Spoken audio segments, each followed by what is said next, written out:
There's a moment in every life when the noise becomes too loud, when you're doing everything right, working harder, pushing faster, and yet nothing seems to fall into place. You plan, you chase, you control, but somehow peace keeps slipping through your fingers. And maybe, just maybe, it's not because you're doing too little, but because you're holding on too tightly. Buddhist wisdom teaches that life doesn't respond to effort alone, it responds to energy.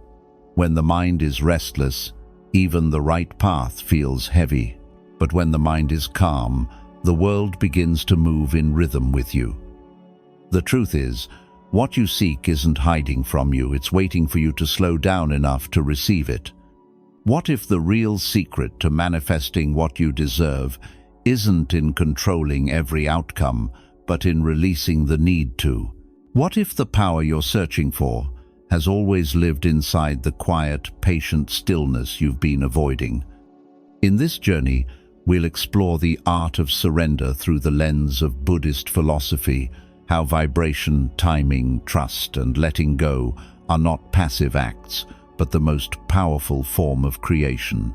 Because calmness is not weakness, it's wisdom in motion. So if you've been feeling stuck, tired of fighting the current, or wondering when your moment will finally come, stay. This is not a message about giving up. It's an invitation to finally align. Because when you stop forcing life to happen, something extraordinary begins. Life starts happening for you. 1. The law of vibration, not of desperation. There's a quiet rhythm that runs beneath everything, a pulse you can't see but can feel. Call it energy, call it karma, call it vibration. In Buddhism, it's the understanding that everything in existence moves, breathes, and resonates on a certain frequency. And the truth is, life doesn't respond to your words, your wishes, or your fears. It responds to the energy behind them. When your heart is calm, when your intentions are rooted in trust instead of panic, the universe mirrors that stillness back to you. But when your thoughts vibrate with worry, grasping, or scarcity, that same energy ripples outward and returns in the form of obstacles, delays, and confusion. You attract not what you want, but what you are. Think about the moments when you've begged for something to happen. A job, a relationship, an answer, and the more you pushed, the further it seemed to drift away. That isn't punishment, it's vibration. When your energy says, "I need this to feel complete," the universe reflects that neediness, confirming lack. But when your energy says, "I trust that what's mine will arrive when I'm ready," life moves in harmony with that quiet confidence. The Buddha taught that desire itself isn't the problem, craving is. Craving comes from fear, from the belief that peace exists somewhere outside you. But peace isn't something to chase, it's a state you emit. When you act from presence, not pressure, your actions carry a frequency of ease, and ease is magnetic. Imagine a calm lake. Drop a pebble in it, and the ripples move outward in perfect circles. Now imagine the same lake during a storm, chaotic, agitated, every wave clashing with another. Which surface do you think reflects the moon more clearly? That's the nature of your mind. A peaceful vibration allows clarity, reflection, and alignment. A desperate one distorts, repels, and confuses. You can't deceive energy. You can speak positive words, but if beneath them lies anxiety and doubt, that's what the universe hears. This is why spiritual practice isn't about pretending to be calm, it's about becoming calm. Through breath, mindfulness, and compassion, you regulate your inner frequency until it hums with stillness instead of struggle. The next time you catch yourself forcing outcomes, pause. Feel your body, the tightening chest, the shallow breath, the restless mind trying to make life happen faster. Then ask gently, what energy am I broadcasting right now? If it's desperation, soften. Inhale deeply. Imagine your breath spreading light through every corner of your being. Exhale the need to rush, the fear of missing out. You'll feel something subtle, the vibration shifting. This is not magic, it's resonance. A flower doesn't bloom by demanding sunlight. It blooms by aligning with it. In the same way, your peace doesn't come from control, it comes from coherence. When your inner frequency matches the calm, trusting rhythm of the universe, you stop chasing, and things begin to arrive on their own. So let your prayers be not pleas, but vibrations of gratitude. Let your silence speak louder than your striving. Every thought, every breath, every act of faith sends a signal into the fabric of life. What you send out returns multiplied. If you radiate calm, calm will find you. Remember this: desperation contracts, serenity expands. One closes the door, the other invites the universe in. You don't manifest by demanding, you align by embodying. Be still, trust the rhythm beneath the noise. And when your vibration becomes peace itself, you'll no longer need to chase life, will recognize your frequency and come gently to meet you. 2. The more you try to control, the more you block the flow. There's a hidden exhaustion that lives in every human heart, the quiet fatigue of trying to control everything. We plan, we predict, we push, believing that if we can just manage every detail, life will finally bend to our will. But beneath that effort lies fear, the fear that without control, we might lose ourselves. Buddhism calls this grasping, the mind's desperate attempt to hold still a river that was never meant to stop flowing. The paradox is simple yet profound. The tighter you grip, the faster things slip away.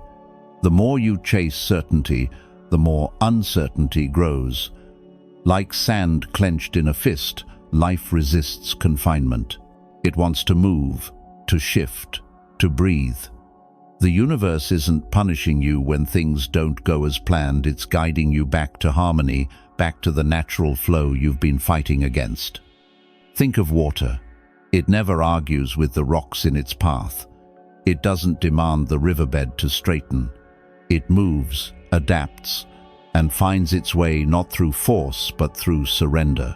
That is the wisdom of non-resistance.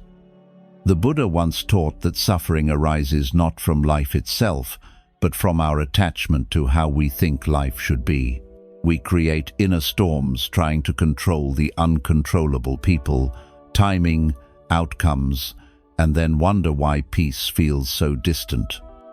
Control feels safe because it gives the illusion of stability. You think, if I can plan every step, I can prevent pain. But what you really prevent is possibility. When you hold too tightly to one outcome, you block the countless other ways the universe could bless you. Control is a closed door. Trust is an open window. There's a moment in meditation when you realize the harder you try to control your breath, the less natural it becomes. You inhale too sharply, exhale too quickly, and soon you're suffocating under your own effort. But when you stop forcing it and simply allow the breath to move as it wishes, peace enters quietly. Life works the same way. It doesn't respond to tension, it responds to allowance. Ask yourself gently, what am I gripping so tightly right now? Is it the need for someone's approval, the timing of a dream, the shape of a future you've already decided must unfold a certain way? Every grip creates friction, every demand closes space. When you loosen your hold, the current begins to carry you again, not away from your purpose, but deeper into it. This doesn't mean you stop acting or caring. Surrender is not apathy. It's wise participation. You still take steps, but with openness instead of obsession. You still dream, but you let the dream breathe. You move with purpose, not pressure. In Buddhist teaching, this is called right effort, action guided by mindfulness rather than control. When you act from peace, your energy flows cleanly. When you act from fear, even your best plans collapse under their own weight. Control squeezes, awareness expands. So the next time you find yourself tensing up, trying to fix, to push, to make something happen, pause, feel your hands, unclench them, breathe, say silently, "May I act with clarity and release what is beyond me." That one breath creates a space large enough for life to move again. The truth is, you're not here to control the river. You're here to learn how to float. When you stop fighting the current, you discover that it has always known the way. Every delay, every detour, every unanswered prayer carries wisdom you couldn't yet see.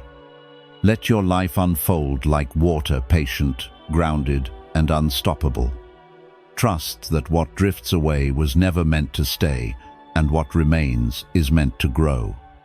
When you release your grip, the flow returns. When you stop demanding, guidance appears. The universe doesn't need your control, it needs your cooperation.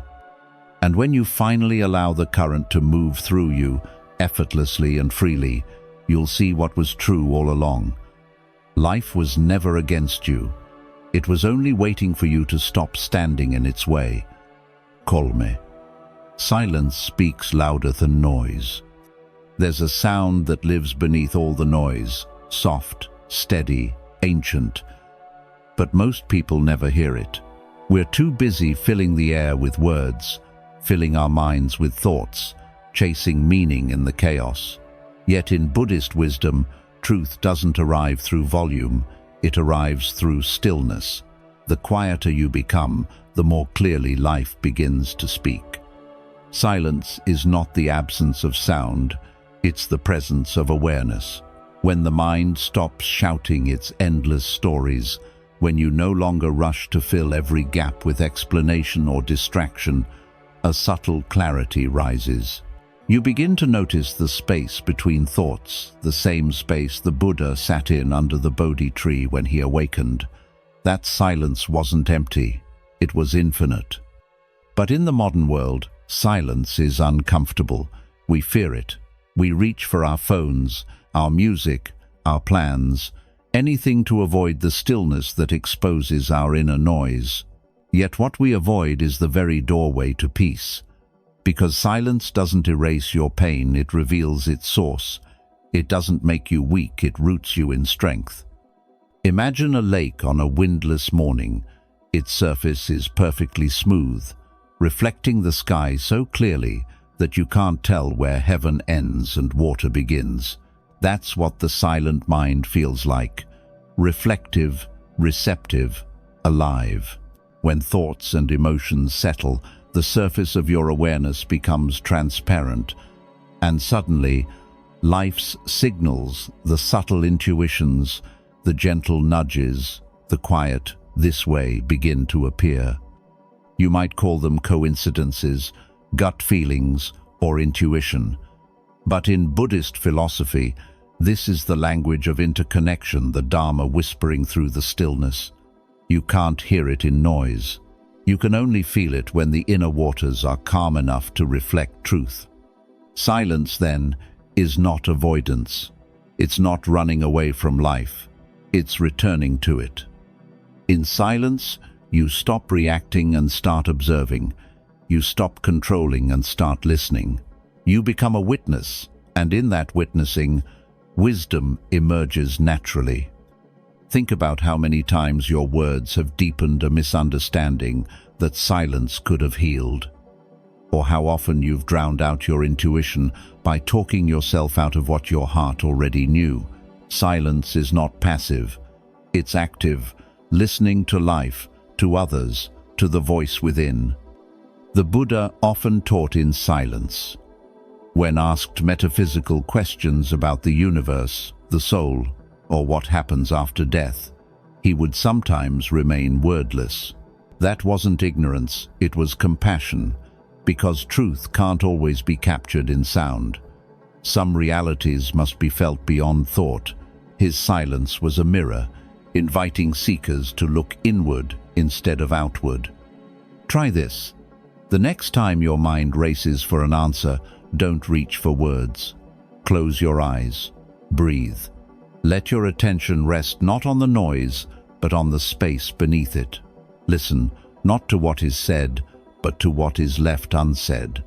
You may find that clarity arises on its own quietly, gracefully, without struggle. Silence is the ultimate act of inner self-control. It's the art of being centered while the world spins. When you cultivate silence, you're not escaping the world, you're tuning yourself to a higher frequency of perception. You become more aware, not less.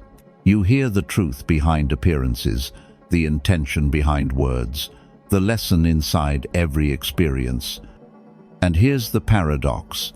The more silent you become, the more eloquently your presence begins to speak. A calm person changes the energy of a room without saying a thing. Their peace becomes contagious, their stillness magnetic. Silence radiates power not because it dominates, but because it contains. So, stop fearing the quiet. Sit with it. Let it wash over you like clear water cleansing a restless mind. In time, you'll discover that silence doesn't take anything away. It gives everything meaning. Remember, thunder makes noise, but it's the rain that nourishes. The loud may be heard, but the silent are understood. Be like the lake still, deep, unshaken. Let your silence speak for you, and you'll find that life has been whispering answers all along. 4. The art of trusting timing. Everything blooms in its own season. No amount of force, worry, or impatience can make spring arrive before winter has finished its work. Yet so often, we forget this simple truth. We look at our lives, the delays, the pauses, the doors that refuse to open, and we call them failures. But in the quiet logic of the universe, there are no delays, only divine timing. What feels like waiting is often preparation. What feels like loss is often alignment. Buddhist philosophy teaches us that every moment unfolds according to causes and conditions, a law called pratityasamutpada, or dependent origination. Nothing happens in isolation. Every event, every encounter, every silence is part of a larger web of becoming. So when life seems to slow down, it's not punishing you. It's teaching you patience, deepening your roots, shaping your readiness for what's next. But the human mind resists this rhythm. We want control. We want answers now. We ask, why not yet? Why me? Why this long? Yet if you listen closely, time always whispers back, because you are still unfolding. A seed doesn't curse the soil for keeping it in darkness. It trusts the timing of its bloom. So why do we fight the seasons of our own growth? Think of the times you begged life to hurry. You wanted the job, the relationship, the breakthrough, and when it didn't come, you blamed yourself or fate. But look back now. How many of those delays were actually protection? How many times did not yet turn into, thank goodness it didn't happen then? We forget that wisdom grows slowly, like morning light, first faint, then golden, then clear. In Buddhism, Kshanti patience is not passive endurance. It is active faith. It means staying present through uncertainty without losing trust in the process. When you surrender to the rhythm of time, you align yourself with the wisdom of impermanence. Everything changes, and that includes the parts of you that must mature before your next chapter can begin.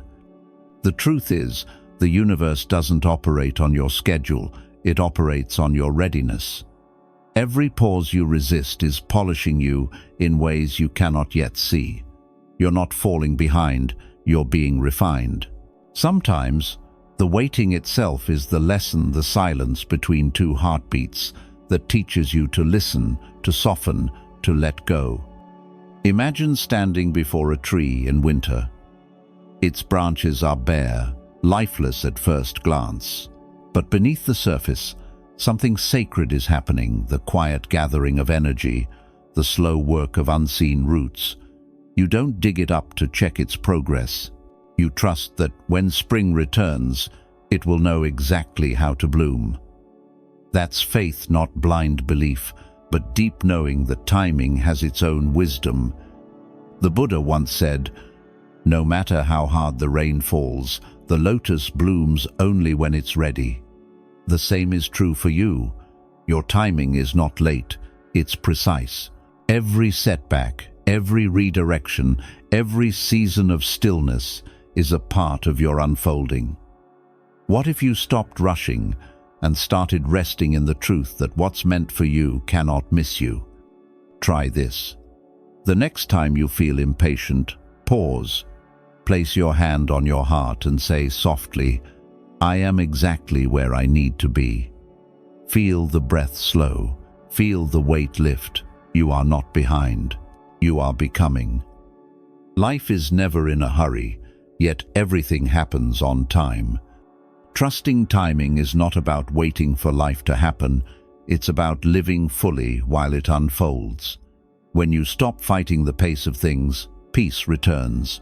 The anxiety of when dissolves into the serenity of now, and suddenly you begin to notice the very moment you stopped forcing is the moment things began to fall into place. Because timing isn't about luck, it's about alignment. You don't need to chase the right moment, you need to become it. 5.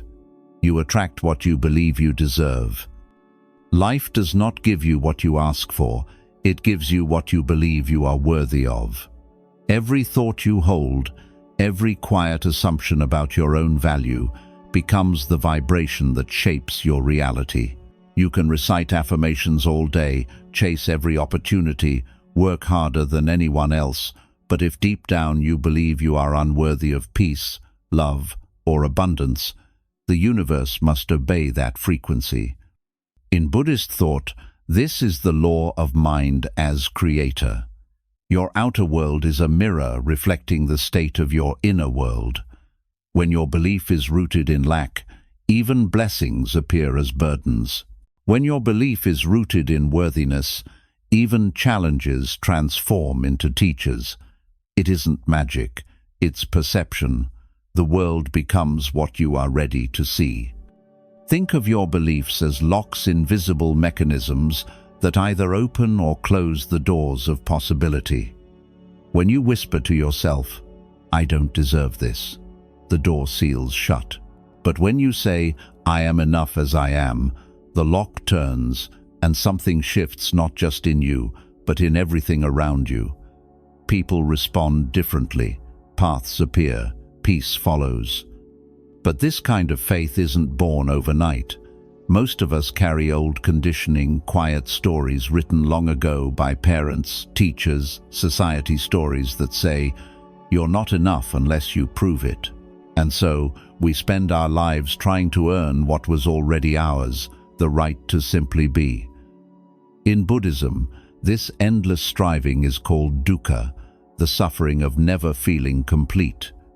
To break that cycle, you must return to what is already whole within you.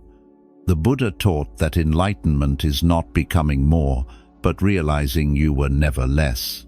When you touch that truth, your sense of worth stops depending on praise, achievement, or comparison.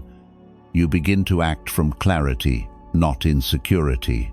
You stop sabotaging opportunities out of fear, because you finally trust that good things are not accidents. They are reflections of your inner harmony. Imagine two people planting seeds in a field. One believes the soil is fertile, that the rain will come, that growth is certain. The other believes the ground is cursed and keeps digging up their seeds to check if anything is happening. Who do you think will see the harvest? Faith is not waiting, it's allowing. The same applies to your life. What you believe you deserve determines how patiently, peacefully, and persistently you nurture your dreams. Ask yourself, what am I rejecting because I secretly don't believe I'm ready for it? Maybe it's love, success, or simple peace of mind. So often we sabotage ourselves not because we fear failure, but because we fear receiving. We think, this can't be for me, and the universe, always listening, simply echoes, as you wish. But when you shift your belief, even slightly, everything recalibrates. You no longer chase validation, you radiate confidence. You no longer cling to what's gone, you trust what's coming. You begin to see that worthiness is not arrogance, it's alignment with truth. In Buddhist practice, this is compassion directed inward, metta for the self. The understanding that you too are a part of the great unfolding of life, and therefore just as deserving of love, peace, and purpose as any other being. So try this. Each morning, before the noise begins, place your hand over your heart and whisper, I am worthy of calm. I am worthy of joy. I am worthy of becoming. Not because you've achieved something, but because you exist. Feel how your energy shifts. You start making choices, not from desperation, but from dignity. You stop settling for half-light when you know the sun is yours to stand under. Remember, the universe is not testing you, it's mirroring you. If you want to change what you attract, change what you believe. When you truly see your own value, life begins to rise to meet it, not out of luck, but because you finally stopped standing in your own way. 6. Calmness is a form of manifestation. In a world that glorifies constant motion, calmness is often mistaken for passivity. But in Buddhist wisdom, calm is not the absence of action, it is the purity of action. It is clarity without chaos, movement without friction, effort without fear. True calmness is not laziness, it is mastery. It is the moment when the mind stops fighting itself, and everything you do begins to align with the rhythm of life itself. Think of a skilled archer. When they draw the bow, they do not tremble, they do not rush. Their body is still, their breathing steady, their mind focused. In that stillness, the arrow finds its mark not because of force, but because of precision. Calm works the same way. It refines your energy, sharpens your perception, and transforms your actions into extensions of awareness. In Buddhism, this inner stability is called upekkha, equanimity. It doesn't mean indifference, it means balance. It's the art of being fully engaged with life while remaining untouched by its turbulence. When you act from equanimity, your choices come from wisdom, not impulse. You stop reacting to every wave, and instead, you move from the still depth beneath the surface. Most people misunderstand peace. They think it's something to be found once the noise stops, once the problems disappear, once everything is finally perfect. But real peace is not conditional. It's not what happens after you fix life. It's what allows you to move through life gracefully, even when nothing is fixed. Calmness is not the reward, it's the power. When your mind is restless, even small tasks feel heavy. You overthink, overcorrect, and create unnecessary resistance. Fear hijacks your decisions, doubt clouds your timing. But when you return to calm, everything simplifies. You start hearing the quiet guidance that's always been there. The right words, the right timing, the right response, they rise naturally, like a reflection appearing on still water. You don't need to force clarity, you need to stop disturbing it. Just as muddy water clears itself when left undisturbed, your mind returns to wisdom when you stop stirring it with fear. Calmness is not inaction, it's intelligent waiting. It's choosing to pause before reacting, to breathe before speaking, to observe before deciding.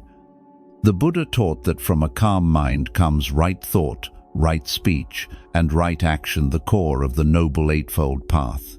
When the mind is settled, actions are clean.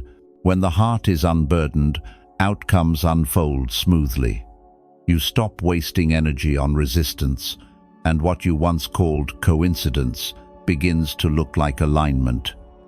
Ask yourself, how often have you tried to manifest something from anxiety, rushing, forcing, worrying, only to watch it slip away? That's because the vibration of desperation cannot create peace. Calmness, however, is magnetic. It draws to you what matches its frequency. When you're calm, you become a clear channel for life to move through. You stop blocking blessings with doubt. You stop pushing opportunities away with tension. Try this small practice. Before any important action, take 3 slow breaths. Inhale through the nose. Feel the air fill your body. Exhale through the mouth and silently say, "I trust the flow." Watch what happens when you act from that space. You'll notice your timing improves, your words land softer, and situations resolve themselves with less struggle. That is the quiet power of calm manifestation. Because calmness is not doing nothing, it's doing the right thing at the right time, in the right state of being. Asterisk. The wise do not conquer life. They cooperate with it. They don't chase alignment, they embody it. And from their stillness, life naturally rearranges itself around their clarity. So, be still, not because you've given up, but because you've tuned in. Be calm, not because you don't care, but because you finally understand that peace is the highest form of power. When your mind is tranquil, your actions become precise, your words become healing, and your path becomes clear. That is how calmness manifests reality, not through control, but through presence. 7. Letting go creates space for miracles. There's a quiet beauty in surrender, a peace that arrives not when everything is figured out, but when you finally stop demanding that it should be. Letting go is not giving up. It's giving in to the greater rhythm of life, trusting that the universe might know a better way than your plans ever could. In Buddhist philosophy, attachment is the root of suffering. Not because wanting something is wrong, but because clinging to how and when it must happen traps you in a narrow vision of possibility. You think you're pursuing happiness, but what you're really chasing is control. And control is a closed hand. It can hold nothing new, only an open palm can receive. We all carry our versions of attachment, the timing of a dream, the outcome of a relationship, the way life should unfold. We grip tightly, believing that force equals faith. But faith doesn't grasp, it releases. It whispers, "Even if I can't see it now, life is still moving in my favor." The moment you loosen your grip, the energy trapped in tension begins to move again. That's when unexpected doors open. That's when what seemed lost returns, in a form you never imagined. Letting go isn't passive, it's powerful. It's an act of deep trust, the kind that requires courage. Because to release is to stand unguarded before the unknown, to trade certainty for serenity. Yet this is where the real magic happens. When you stop trying to choreograph life, life starts to dance with you. Imagine a butterfly emerging from its cocoon. If you tried to help by tearing it open too soon, the wings would never strengthen. The struggle is part of the design. The same is true for you. Every pause, every loss, every redirection is part of your unfolding. When you interfere with the process, you slow your own becoming. But when you trust it, your transformation arrives naturally, soft, quiet, inevitable. Buddhism teaches that non-attachment is not detachment from life. It's intimacy with reality. It's being so fully present that you no longer need to grasp. You experience everything: joy, pain, change, uncertainty, without becoming imprisoned by any of it. You begin to see that life was never meant to be controlled. It was meant to be experienced. So ask yourself, what are you still trying to hold together? Is it an image of who you think you should be? A timeline that's slipping through your fingers? A person who was only meant to walk with you for a while? The truth is, every time you cling, you close space for grace. Every time you insist, it must happen this way, you block the countless other ways the universe could bless you. Letting go is how you open the window. It's how the fresh air of possibility enters your life. Try this simple practice. When something doesn't go as planned, instead of resisting, breathe and say quietly, maybe this too is part of the plan. Notice how the mind softens, how the heart unclenches. That single shift in perspective invites light where once there was tension. You begin to live, not from fear, but from flow. Miracles are not random. They are what appear when resistance dissolves. When you let go of your insistence on timing and method, you create space for alignment. The people, opportunities, and experiences meant for you don't need chasing, they need space to arrive. The Buddha once said, you only lose what you cling to. But what he didn't add, what silence always implies, is that when you release, you gain something far greater: peace. Because peace is not found in holding, it's found in allowing. So today, let go of the how, the when, and the why.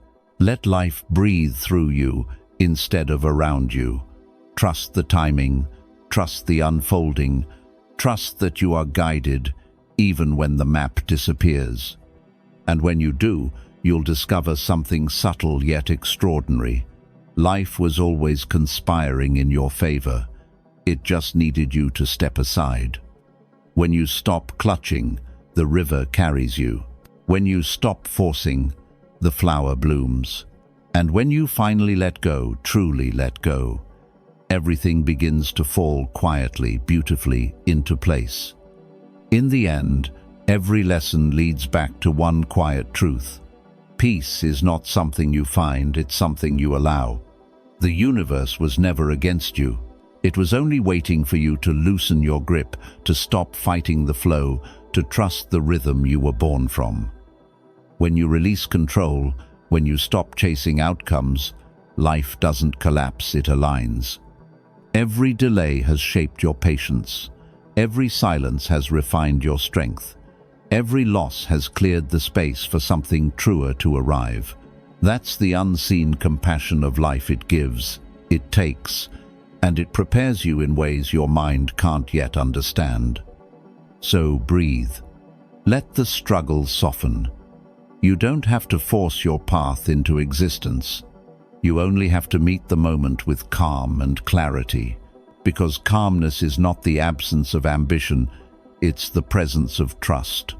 It's knowing that what's meant for you will always find you, but only when you stop standing in its way. Remember, the more you grip, the more life resists. The more you trust, the more it unfolds. The art of surrender is not about losing power, it's about discovering the kind of power that needs no struggle, the power of peace, the strength of stillness. So, as you step back into your world, take this with you, do your part, then let go, act with intention, then release expectation. Trust the timing, trust the unfolding, trust yourself. And watch what happens when you finally stop chasing life, because that's the moment life begins to chase you. If this message found you today, it's because you were ready to hear it. Breathe, trust, and let go. Your peace is already on its way.